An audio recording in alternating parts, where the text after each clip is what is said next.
Hello, everyone. Happy New Year. Really excited to be able to connect with you today. We have a very special guest joining me all the way from the beautiful country of Kenya. I'll allow my guest to introduce herself. Hello, who do we have here? Hello, my name is Kinya Nina Gitonga, a psychologist and also an author from Kenya. Good. Kenya, how are you doing today? How is Kenya? I am all good, and the country Kenya is very, very okay. We're getting into the sunny days, so it's all bright and sunny. Well, that sounds amazing to me. Did you say you were a psychologist? Yes, I did. What do you do in your line of work? All right, with psychology, it pertains quite well, a lot. And what I normally do as of now is counseling. More specifically, my line of duty is clinical counseling, which now entails the assessment and also probably psychoeducation and strategies to enhance well-being in general. Okay, when I hear psychology, there's always that sort of stigma to issues related to mental health. Do you agree? Yes, I do agree entirely, especially here in Kenya. There's a lot of stigma on mental health, which means people don't speak out much as they should. Oh, I see. Kenya is not alone. My home country of Ghana, there's quite a bit of stigma too. It's a very unusual profession in the African context. How did you end up being a psychologist? Was it something that you wanted to do from childhood? How did you get there? Not really. Actually, when I recall counseling itself, looking at the counselors we had in school back then, I don't know if you've ever experienced it. Like unreliable, sorry to say, or sometime you talk to them and you feel not that I really never wanted to do counseling in itself, but I wanted to do something related to medicine. And so, since somehow my cut points couldn't allow me to do medicine itself, psychology was the closest thing. But I knew I don't want to be like a full-time counselor. So that's why I opted for psychology. Okay. So are you one of those people who in their childhood said they were going to be doctor, doctor, doctor? Then at some point you realized that biochemistry was too hard. How did you Mhm. switch from becoming a medical doctor um, into psychology? Was it disappointing for you? Of course, it was disappointing because this is something I've always wanted. At some point in time, contemplated going back and redoing my Form 4. But then I thought about it and I was like, I would rather give it into psychology. And it's something that I enjoy. And I actually learned that not all counselors are like whatever I had envisioned. And currently, I give my best in sessions. And it's something I really love doing because I noted it's not only about counseling. There are the trainings, there's education. There's just a lot that pertains psychology. Okay, so that Yeah. that means that from your educational background, you did secondary school or high school, and then you went to the university. Yes. Because from high school, that's when I transited to college. And in college, I also did some short courses also to enhance my degree so Mhm. that I not only graduate theoretically, but now also with other backup short courses. That's very interesting. And looking back again at your training, what was perhaps the highlight of your time training to be a psychologist? Is there any times like that that you felt really satisfied in your line of work? Yes, I remember in my second year actually that's when I first did my practice. And so the highlight of that was going to the field and learning that what we're learning in class is totally different from what we can do in the field. Because I remember sitting in and learning like a whole week, learning how they do things, how they do the client intake and all that. But it was fun. It's something that I enjoy. And it's something I do urge students not only wait for 4 years, try also do get some experience even before you graduate. And so would you say that in terms of your education and your background as a psychologist are increasingly getting higher levels of acceptance because I think there's a lot of stigma around anything to do with the mind because people often equate that to people being crazy. sadly, especially within our cultural context. So how have you been able to navigate some of those challenges in your line of work? I think Kenya is a country right now with a lot of revolution coming along. They are Okay. starting to embrace the fact that young people can also do something. Because if I look back at 2 years when I was still in undergrad, there was a lot of, she's so young, what can she do? She's so Right. young, how what can she cancel? But right now they're getting to learn that's not only about age, but also experience and the deliverables that this person has to bring on board. But now, of course, as a young counselor, also previously there was intimidation where I feel intimidated that I've just graduated and now I'm now gearing into practice. But over time, it's something I've learned to, overcome and also believe in myself, which is something that young people should learn to. You don't feel intimidated because you're young. I mean, this is your field and you've learned how to do things in that area. You can thrive in it. That sounds very good. So you Yeah, find a sure. lot of satisfaction in your work then? Yes, I enjoy. I enjoy actually walking a journey with someone who needs mental health assistance and seeing them 6 months down the line. They are very good. They are well, and they've been able to work on the issue they were having. It's very, very satisfying. But also, as you mentioned, a lot of people think when you mention mental health, it's just insane or madness, which isn't the issue.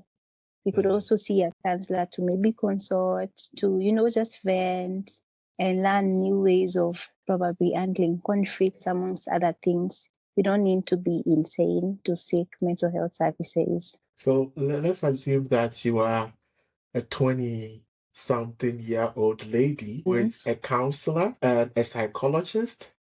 Sounds quite daunting. How do you navigate that challenge? Do you have to prove yourself?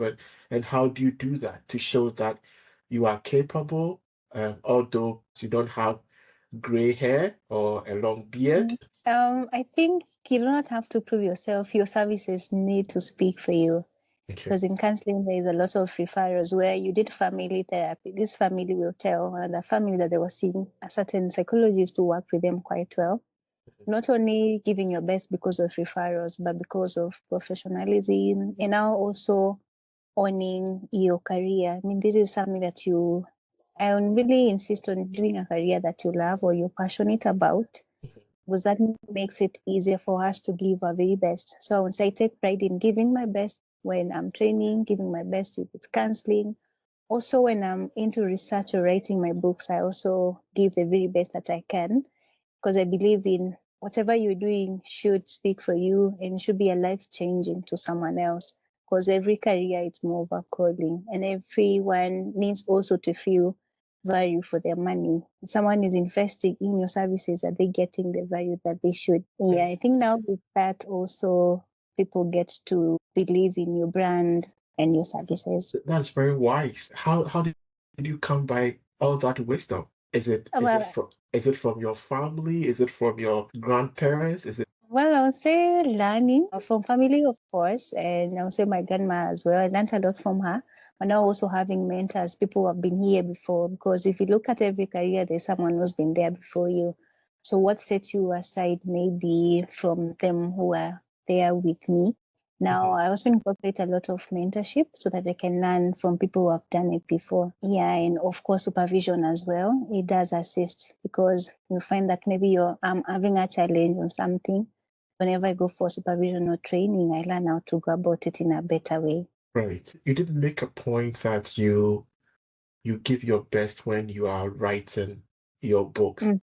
Have you Mhm. written, that implies that you've written a couple of books then? Yes, other than training and counseling, I'm also an author where I write on mental health issues to be specific, especially when issues that cut across general audience, because Okay. mental health is not only about adults, even children, even young people, the elderly as well. They experience these issues. Very impressive. So how many books have you written so far? Currently, I have 3 books. Can you give us a list of the books that you have written? Yeah, sure. The first one is The House of Anger, which looks at emotional intelligence, more specifically on anger management, because this is something, it's an emotion that you do overlook, but it cuts across several aspects in life.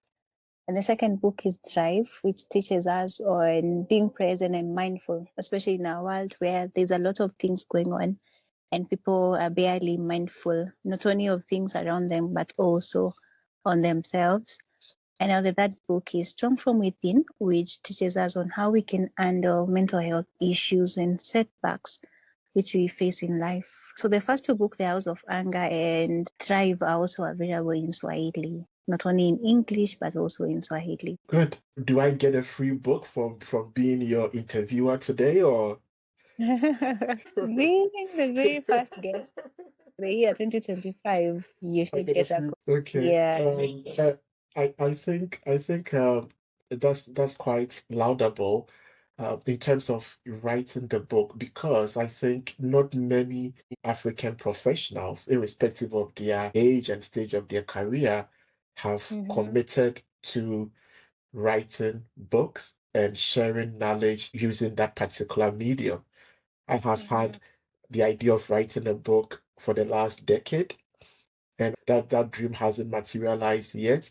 How did you come by that motivation to write the book? I think I also never thought that I would be an author Okay. back then. Growing up now, I also noted that I love writing a lot. So I used to write poems and stories, but now in uni, I started doing articles. Then COVID came, and there wasn't much that we could do in matters to do with socializing and all that. So I used to make use of my time by writing down articles. So The House of Anger was one of the articles that I wrote a lot of time, around 40 pieces. Okay. So that's when I noted if I could write 40 articles on one area, I could combine them to form a book. And also looking into identifying your niche, where in Kenya, not a lot of mental health professionals write on mental health. We have a lot of motivational books. So that was also one area. And now noting that during trainings, clients forget. And even people that you're teaching something, they will forget. But having Okay. a book is something that they always go back to as a form of reference. Yeah. Was it difficult putting together the resources to write the book? Yeah, writing itself was okay, but now gaining or gathering the resources was something else.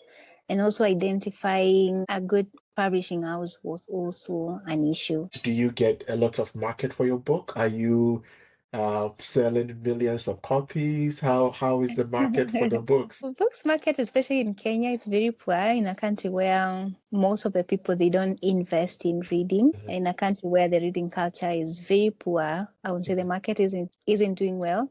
And mhm. not also forgetting that the AI is also here with the resources that people would need. So we're trying to redefine the books to have a lot of lived experiences that people can learn from. But we really are trying to sell the books and gear into being the best selling author, Mhm. but we've had them with different platforms, including Amazon, which is trying to now at least give us leverage with the marketing aspect. Good luck with that. You Thank you. currently writing another book, because I heard that authors just the brain never sleeps and authors keep writing and writing. Is there another book in the pipeline? Yes, there's a book in the pipeline. We should be launching it very soon before June, God willing. We're done with the research and now it's combining the manuscript, later editing and publishing. However, I also write or I also collaborate with other authors to write books. So there's one which is coming out soon called Leah. It's a Swahili version where we're looking into SGBV, that is sexual gender-based violence. And the latest one, which my manuscript was accepted like 4 days ago on Ubuntu, where we're Okay. looking at African women. Yeah. Wow. What I like about your practice, like, if I can say it that way, and your story is that it is very much embedded within the community in which you live and in the living experiences of the people around you. Is that a correct characterization?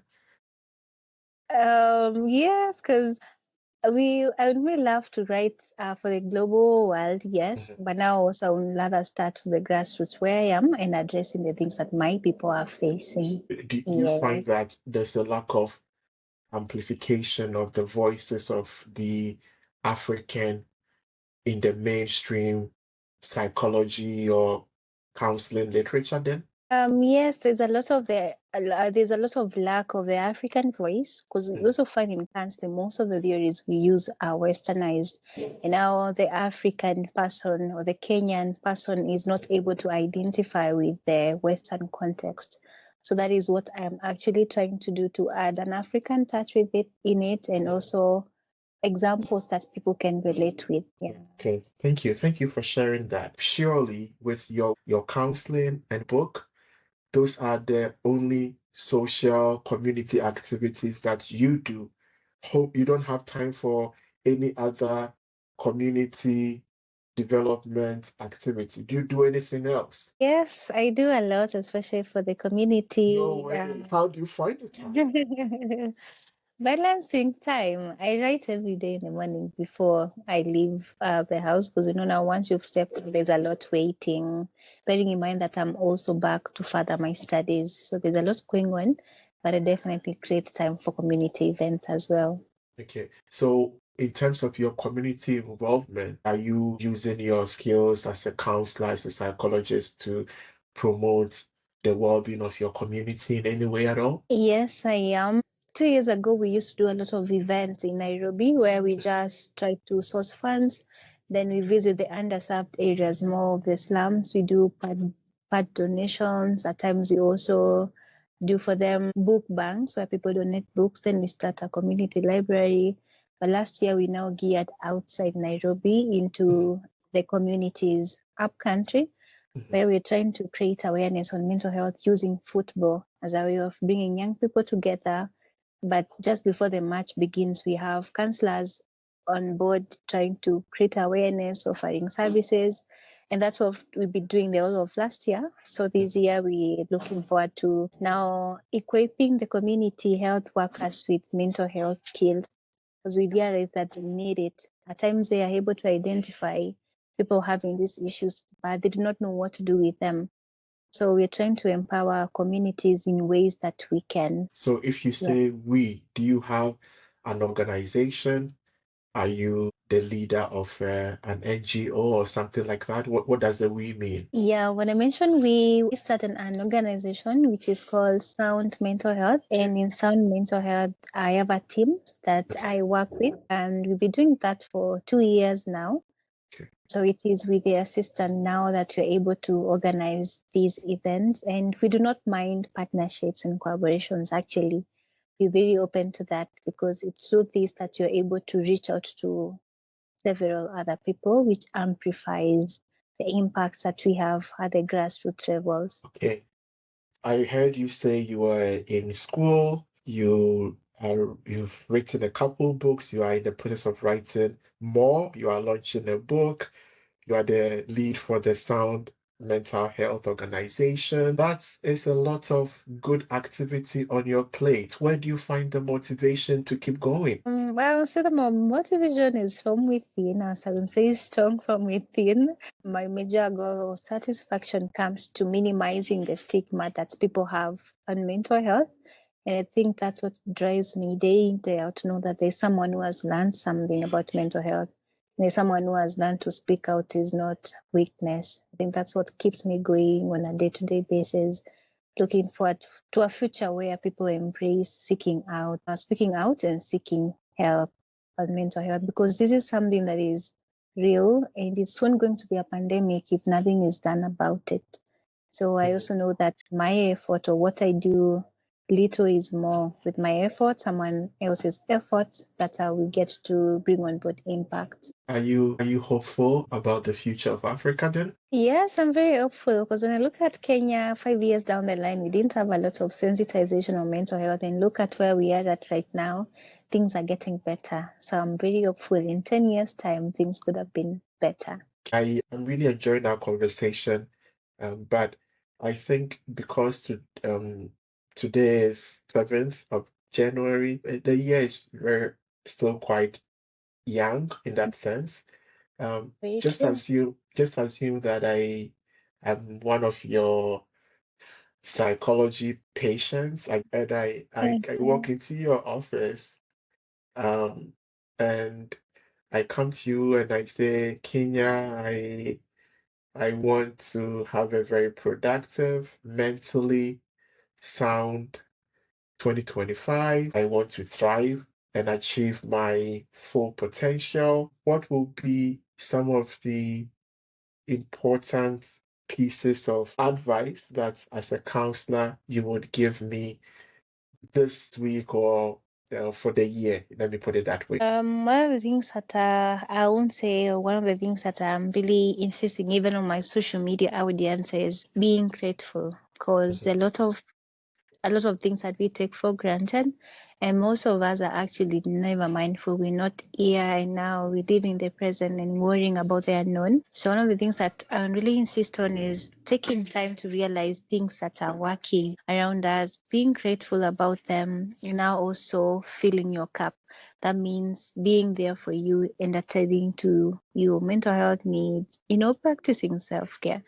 It seems so general and casual, but we do not know the impact that it has on our mental wellness as well. And I will still also insist on speaking out and reaching out whenever things are not okay. There's no one who will tell that Albert isn't all right. We would assume he isn't okay. But unless I speak out, unless you speak out, there's no one who will know. I think those are the basics of enhancing our mental wellness. And Yeah. when you talk about self-care, from your perspective, it's a word that is bundled around quite a bit. And for me, as a very busy person, so many commitments, but very little time to achieve all the things I want to do. What would Mm-hmm. be your practical advice for self-care for year 2025? All right. One of the things is rest, especially for go-getters, because there's a lot that we want to attain and we feel like the hours are not enough. But there isn't any award in getting burnt out day in, day out. Because a lot of people take pride in, I'm so tired, I never got to rest, never got enough sleep. But is it an actual reward experiencing burnout day in, day out? So in the book Thrive, that's where we really emphasize on taking time to rest, attending to yourself, and also having time to self-reflect, because you'll be going after a specific goal, but you do not know, is what I'm doing actually getting me there or it's not. So also having time to self-reflect, but this won't happen if you do not have me time. And in me time, that's where self-care comes in on board. And also understanding what is self-care, because right now if I tell someone invest in self-care, they'll say, if it's a lady, they'll say it's making my nails, getting my hair done. Someone will say maybe going out and taking a couple of beers. But is it actually self-care? Because it should be positive, should be coping positive strategies, non-negative. Yeah. Wow, you've made me very curious about self-care. So, Yeah, sure. at the risk of turning our conversation into a free counseling session for Albert, what, in your view, would be, uh, let's take like a normal day. How many minutes will a person allocate to self-care? What would that mean from some of your experiences? Is it going for a walk in the afternoon or making time to have a siesta, or what does that typically mean if you want to really internalize self-care in a practical daily basis? All right. When we're looking at self-care, we call it the 8 wheels of self-care, where we're looking at emotional, we're looking at spiritual, we're looking at financial, we're looking at spirituality. There are several subsets of self-care. And so it depends with a person, the amount of time that they want to allocate, which also goes back to time management, because someone might really set out a specific time, but they could be caught up. So we go back to, what is your daily routine? Do you have time for yourself before beginning the day, or is it just before sleeping? So it depends with how one's routine looks like. But even 30 minutes in a day could be enough. But you just set time to maybe reflect how your day was and all that. But now also not forgetting that rest is also important. How many hours are you allocating to rest? If it's spirituality, and we're not talking about going to church, it depends with how someone defines spirituality. we're looking at the aspect of financial as well. How much time would you allocate to think about your finances in a day? If you look at your social life also, what time would you allocate to it? So we could not only narrow down in a specific day, but also in a week. How much time would you allocate to think about me issues, not only about others? Because I think we are also, especially in Africa, we're brought up in a way where it's communism. We're always thinking about so and so showing up for this and that. But do you show up for you? Yes. Okay, great. I thank you for that. Do you show up for you? I think that's quite revolutionary in that context because it's something that we show up for other people, but we never show up for ourselves. Yeah, true. Okay, thank you very much, Kenya. And so you would agree that a healthy Africa, mentally healthy Africa is a productive Africa then? Yes, I agree 100%. When you look into the future, what do you see? What, I mean, for yourself, professionally, personally, what do you see? Well, I'm looking forward to a brighter future where some mental health organization could have grown. They're looking forward to transiting into self practice. But I'm also looking forward to a future where we would have reached out to millions of people and impacted their lives positively when it comes to mental health. And it's a future where I'm looking forward to having authored several books, not only authored books to stay in the bookshelf, but books which will be consumed and people will get to learn more on their mental health. Okay. And if it's a young person, young African, girl, boy, teenager, Mm-hmm. old, middle age, listening to us right now who feels quite disenchanted with life and looking to find some motivation, what would be piece of advice for that person? What would be something that you would tell them as they think about life and trying to find motivation? Well, I'll let them know to keep going and then also believing in themselves because we're looking forward to people believing in ourselves and what to do. But do I, as Kenya, believe in myself and believe that I can actually do it? And I'll still tell them to just do it. You learn as you're doing it. I always go by do good. And when you know better, then you can do better.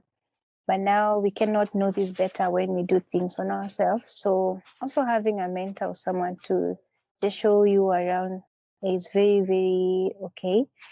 And now also you are enough. I think that's what a lot of us as young people, we do not know.